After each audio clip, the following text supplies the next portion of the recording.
এই দাবি বিপ্লবের দাবি, এই দাবি ফ্যাসিবাদের দাবি না। অতএব ফ্যাসিবাদের দাবির কাছে বাংলাদেশের জনগণ মাথা নত করবে।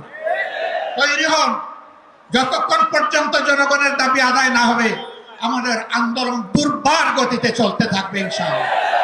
আজই শীর্ষ নেতৃবৃন্দ এই মিটিং এর পরে আমরা মিলিত হচ্ছি। পরবর্তী কর্মসূচি যথাশীঘ্রই আপনারা জানতে পারবেন। জনতা কি চায় কান পেতে শোনার চেষ্টা করুন। যদি এই ভাষা বুঝতে ব্যস্ত হন তাহলে নিজের পরিণতির জন্য যে বুঝতে ব্যর্থ হবেন তাকে তৈরি থাকতে হবে।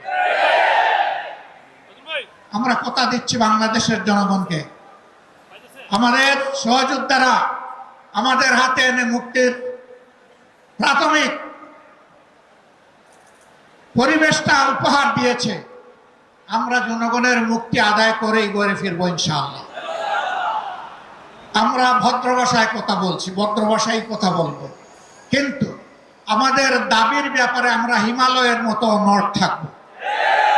কারণ এই দাবি জনগণের দাবি, কোনো দলের দাবি নয়।